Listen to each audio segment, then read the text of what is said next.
Have you ever felt like your simple existence was ruining someone else's day?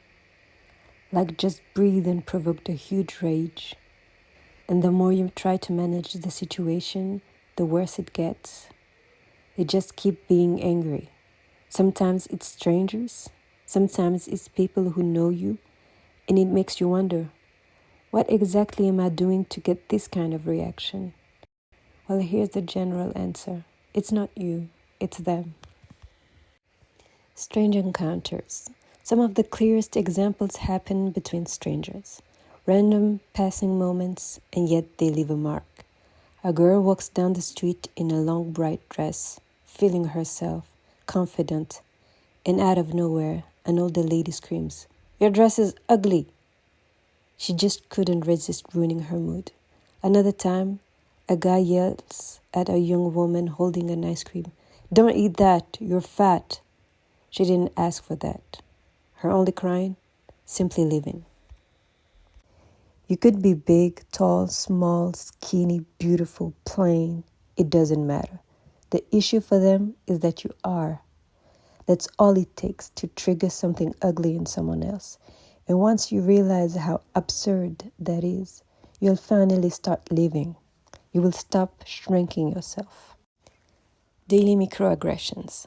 There are two ways people usually react to this dynamic.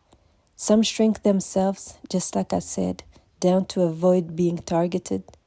Others stay alert, polite, aware of bad vibes, and just try to go on with their day. But the passive aggression can sneak up anywhere. It could be a cashier skipping you in line and calling on to the next person. Why? Who knows? But it happens every day. So what's the psychology behind this? There are many reasons, and one of the biggest is people are simply incapable of offering others respect. It's not that you are undeserving, it's that they are unable. They just don't have it in them. Another major reason, they're jealous of your freedom, of how you move through life. You're happy, confident, expressive. That can bother people who are stuck in resentment, especially if you come from the same background, same school, same childhood, same struggles. Your outcome casts shadows on theirs. And if you refuse to play by society's rules, if you're not obsessed with looks, status, validation, Instagram, people who are obsessed with all these things will feel deeply threatened, even if they don't know why. Let's break down how this anger manifests, because it's not always obvious. There are overt signs, like direct insults or critique. If you are passionate about something, if you want to pursue a degree while they start working, they will ask, "Who needs a degree anyway? You were never good in school." And all that means, how dare you choose your own path? Or they will mock your ambition. "Oh, a degree in psychology, that's cute. Is that even useful?" And they will devour self-help books themselves. Or they will finally ask the big question if you change career. "Oh, aren't you too old for that?" That is direct aggression. They are not even hiding their anger. Whereas there are covert signs, like fake support. They will ask, "How is it going?" But they're secretly hoping for failure. They want to hear the bad stuff. Your struggle reassures them. Your success, their nightmare. They will also make constant comparisons, always putting themselves down, fishing for your pity, making you responsible for their self-esteem. And finally, the deadly silent competition. They won't ever celebrate your wins. They'll try to one-up you in public, and when you succeed, their faces will say it all. In summary, when they know you and you're successful, if they see you as competition, they'll hate you because your success threatens their fragile sense of superiority. If they don't see you as competition, they'll still resent you, but they'll credit your wins to luck, privilege, anything but your effort. And when they know you and you're struggling, they'll be low-key thrilled.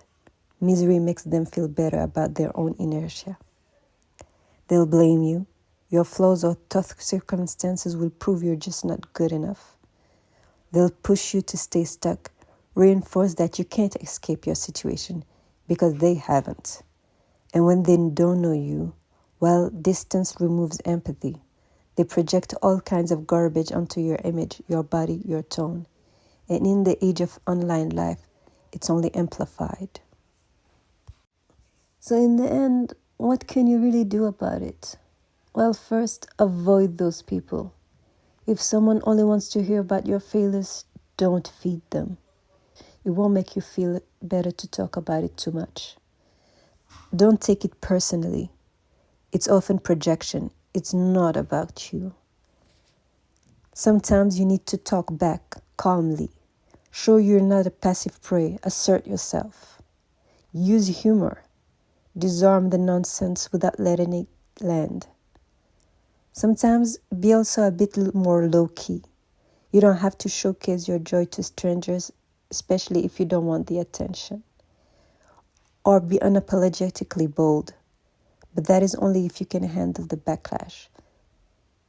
And especially if you're outshining them loudly, but in the end, you didn't provoke them, and they still hate you. That's their problem. Your only job is to keep living loudly or quietly, but freely.